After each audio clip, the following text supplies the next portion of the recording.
Welcome back everyone to another video. आज का जो वीडियो है थोड़ा सा सीरियस है, आपने ऑलरेडी टाइटल देख लिया है। आज का जो वीडियो है it's about what happened to Anneliese Michel after her death. Now जिनको नहीं पता एनालियस मिशेल कौन है, देन अगर आपने वो जो मूवी देखी है the exorcism of Emily Rose, वो मूवी जिनके ऊपर बनी है, जिनके लाइफ के ऊपर बनी है, वो है Anneliese Michel, a real girl who was apparently possessed by demons and exorcised and apparently died.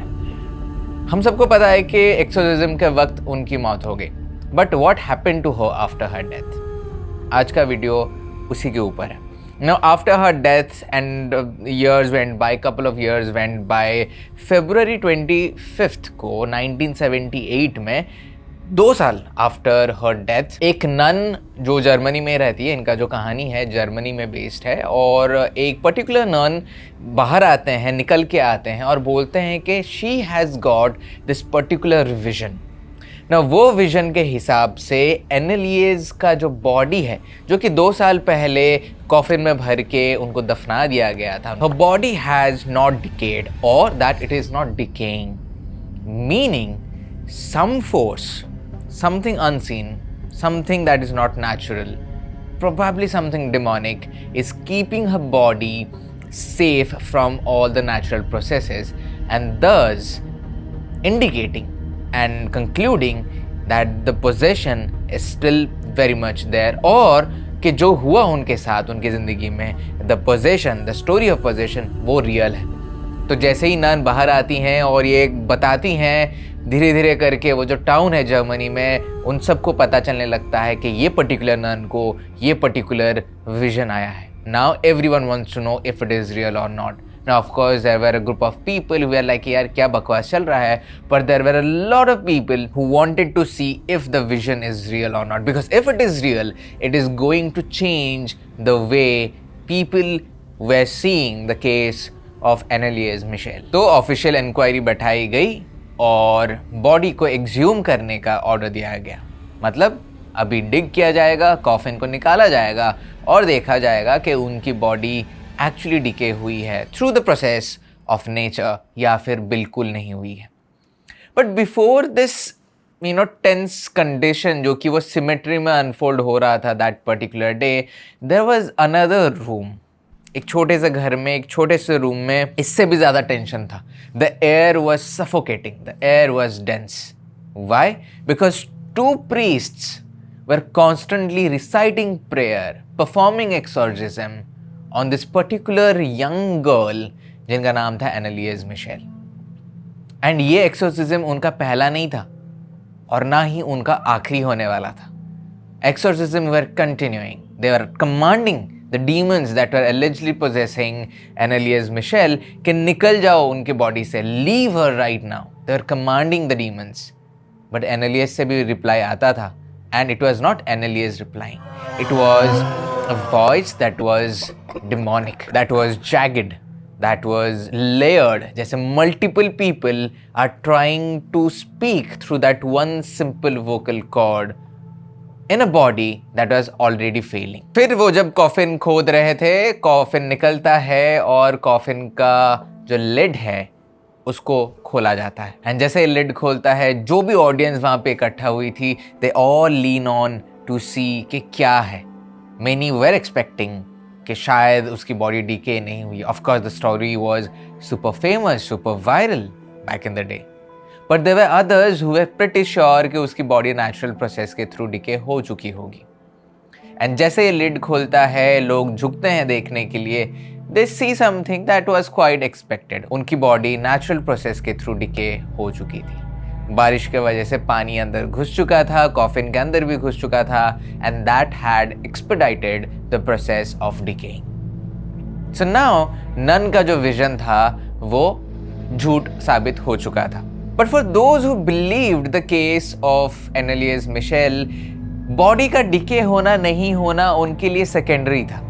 What mattered to them was the story.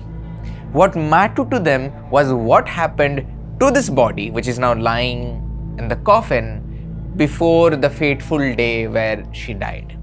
Now, before the exorcism began for Anneliese Michel, It started with voices for Anneliese. पहले उनको voices सुनाई देती हैं. She was a normal girl. She was a normal girl who was born in a devout Catholic family, जिनके लिए prayer करना, church जाना, faith को मानना, faith को preach करना ही सब कुछ था. Now उनके लिए faith wasn't optional.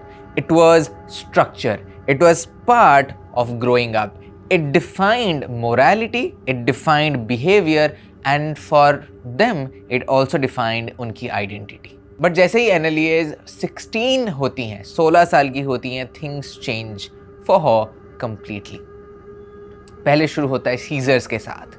उनकी बॉडी सीज होने लग जाती है, अजीबोगरीब मूवमेंट करने लग जाती है, जो कि सीजर्स में होता है. The first thing the family do is they get her and take her to the hospital. Doctor diagnose करते हैं कि उनको एपिलेप्सी है, specifically the temporal lobe epilepsy. Now ये जब एपिलेप्सी होता है, सिर्फ बॉडी का मूवमेंट अजीबोगरीब नहीं होता है, it also affects the mind, the perception, the emotion and even the spiritual experiences. तो डॉक्टर ने मेडिकेशन लिख दिया और चालू हो गया उनका मेडिकेशन. ट्रीटमेंट भी चालू हो गया उसके साइड बाय साइड, लेकिन मेडिसिन्स काम नहीं कर रहे थे. ट्रीटमेंट इंटेंसिफाई किए गए, लेकिन फिर भी काम नहीं कर रहे थे. जब उन्होंने देखा, जब पेरेंट्स ने देखा कि वो अपनी बच्ची जो है, उनकी लड़की जो है, अब रिएक्ट नहीं कर रही है to medicine, she is not behaving well, she is not getting well, they had to do something. And because of their faith and the family they belong to, the next thing they decided, the immediate thing they decided that they can do to help their daughter was to seek help from the church. And उसी दौरान between her parents figuring out कि medication चलना चाहिए नहीं चलना चाहिए, या फिर चर्च का हेल्प लेना चाहिए नहीं लेना चाहिए, Anneliese का कंडीशन डिटोरिएट ही होते जा रहा था. It started with voices. Normally तो विस्पर से शुरू हुआ, बट धीरे धीरे 2-3 दिन में the whispers turned into accusatory voices, जहाँ पे ये जो वॉइसेस थे उनको बोल रहे थे, Anneliese को बोल रहे थे that she has been condemned, that उनका कोई सैल्वेशन नहीं है, उनको कोई भी नहीं बचा सकता from going to hell, and that she belonged to the other side, to the darker side. Now courtroom में years later after her death, ये जो वॉइसेस थे जो वो भी निकाल रही थी, were used as evidences. Audio tapes from these exorcisms, more than 60 of them were played in the court in front of a judge, in front of people to prove कि Anneliese के साथ क्या हो रहा था. Voices that seemed impossible to attribute to a young girl जो कि सिर्फ 30 किलो वे कर रही थी at the time of her death, कि वो ऐसे आवाज़ें निकाल सकती है. It was impossible for the court to accept this thing. Now, the court said, the prosecution said that this is psychological deterioration, but the defense said that it is possession. Now, I'm going to play the audio file of the exorcism right now. अगर आप sensitive हो, अगर आपको डर लगता है, अगर आपको लगता है कि ये चीज़ें आपके लिए ओवरवेलमिंग हो सकती हैं, I would highly recommend and suggest that you skip this part and directly jump into the timeline, to the timestamp जो यहाँ पे mentioned है.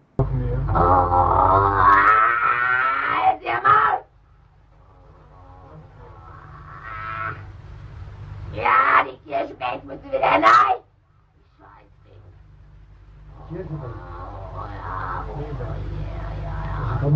Ja! Nein! Ich bin Nero! Ich bin der Dritte im Bunde! Noch mehr.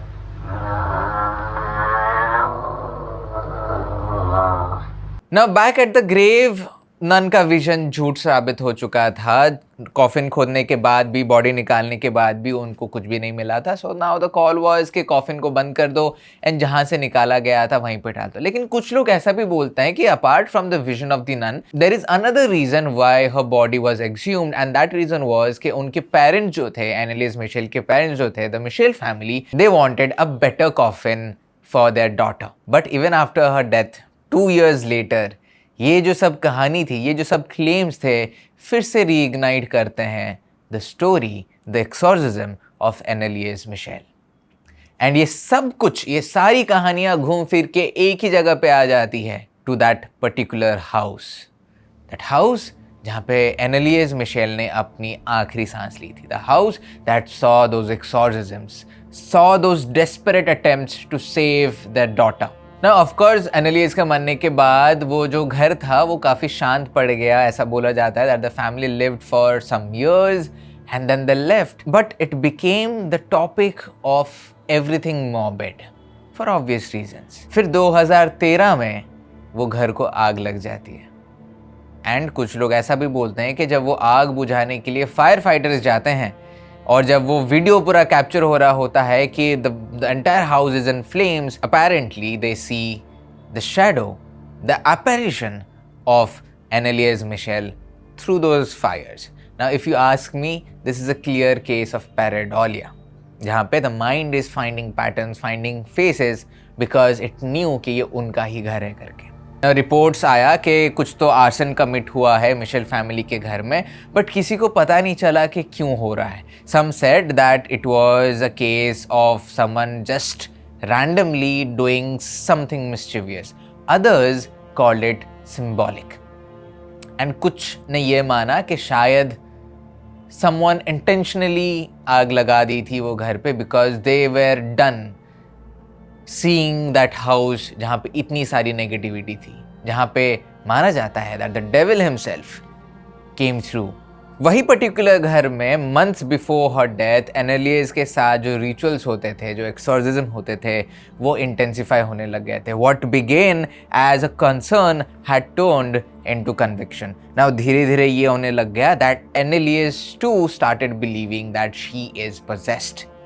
अब क्या हो गया कि वो खाना खाना बंद कर दी थी, वो वॉशरूम यूज़ करना बंद कर दी थी, वो ये बोलने लगी थी that it is not allowed, she is not allowed to have food. Other time she would consume things जो कि नॉर्मल इंसान कभी खाएगा ही नहीं. That included coal, insects, lizards, reptiles, whatever she could find in her room. And of course उनकी body weaken होने लगती है, उनका बिलीव जो है वो वीकन होने लगता है, but her believe that she is possessed वो स्ट्रेंथन होने लगता है. She spoke of suffering for others, जैसे उनकी बॉडी इंटेंशनली सफर कर रही है so that she could help others to get rid of their sins. It was like she was enduring torment as a form of अटॉनमेंट.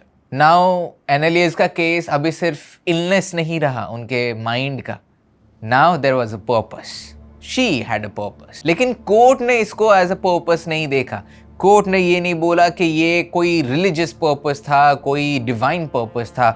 Court saw it as responsibility. जब Anneliese की death होती है 1 जुलाई 1976 में, the autopsy concluded that उनकी जो death है वो malnutrition के वजह से हुई है. एंड ये जो ऑटोप्सी का रिपोर्ट था, this became the foundation of the case against her parents who were later charged for negligent homicide, including the 2 priests जिन्होंने एक्सोर्सिज्म परफॉर्म किया था. आर्ग्यूमेंट बहुत ही सिंपल था फ्रॉम द प्रोसिक्यूशन कि एक young woman was deprived of medical care, denied of medical care, and as a result she died. And all of this under the guise of religious ritual. But courtroom के अंदर simplicity dissolve हो जाती है when it comes to the case of Anneliese Michel. जो defence थे उन्होंने ये argue किया कि एनालियस ने खुद मना किया था ट्रीटमेंट के लिए, and as per the law, as per the conditions set through, you cannot force a person to take medical treatment अगर वो मना कर रही है तो, because Anneliese के हिसाब से she was fighting a spiritual battle, and even though her will was shaped by the condition she was in, उसको respect करना ज़रूरी था, उसको acknowledge करना ज़रूरी था. And ये जो ट्रायल था now became larger than a legal proceeding. It became a collision. It became faith versus science. It became belief against accountability. And between those arguments वो जो recordings थे वो बार बार प्ले किए जाते थे, and हर वक्त क्वेश्चन एक ही आता था, क्या सुन रहे हैं वो लोग, बिकॉज कुछ समझ में नहीं आ रहा है. एंड ये वही वॉइसेस हैं जो कि एक्सोर्सिज्म के टाइम पे कैप्चर हुए थे जब एनालियस के साथ, एनालियस के ऊपर एक्सोर्सिज्म हो रहा था. टोटल 67 राइट्स ऑफ एक्सोर्सिज्म हुए थे एनालियस के ऊपर, एंड एवरी टाइम एक एक्सोर्सिज्म खत्म होता था it used to leave her weaker than what she was. Anneliese की जो नीज थी वो काफ़ी वीक हो चुकी थी by constant kneeling. As a result उनका नी कैप टूट गया, डैमेज हो गया, फ्रैक्चर हो गया. Her body had marks of strain. had marks of abuse and self-inflicted injuries.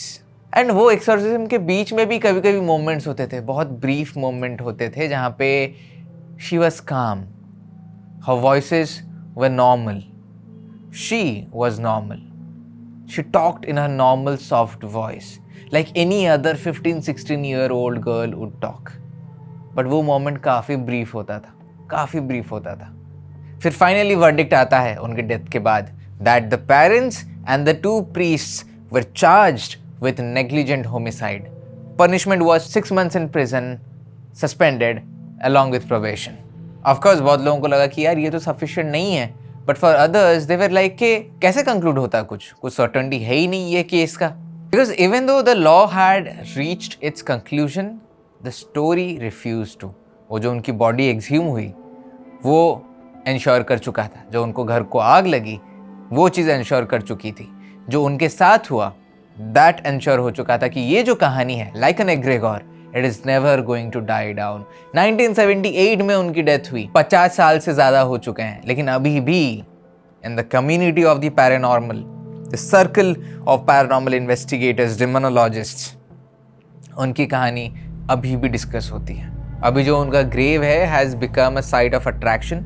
People visit, sometimes they are going there out of curiosity, but बहुत लोग जाते हैं to read a prayer, put some flowers, put some notes, क्योंकि कुछ लोगों के लिए एनेलियस सिर्फ एक विक्टिम नहीं थी. She was close to a martyr because she was fighting the battle against evil forces.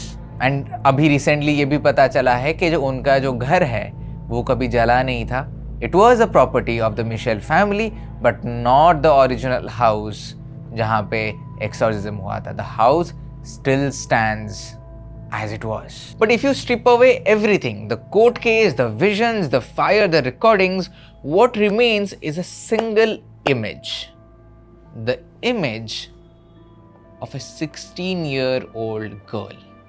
Of a 16-year-old innocent girl who must have thought a lot about her future.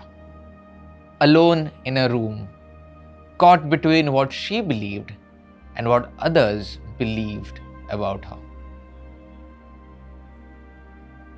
In one of the recordings, अगर आप ध्यान से सुनोगे and if you have the patience, you can hear her voice. बहुत ऐसा barely सुनाई दे रहा है. Not as monstrous, not as possessed, but something human, something that's exhausted, something that's slowly fading away. Now, Annalise की जो कहानी है, of course it is creepy, of course it is dark, but for me, and I'm sure for a lot of you, it is also sad and painful. Having said that, अगर आपने यहाँ तक देख लिया है, please do consider subscribing, please do consider hyping up this video. Investigation videos आ रहे हैं, don't worry about it, and I will see you on the other side.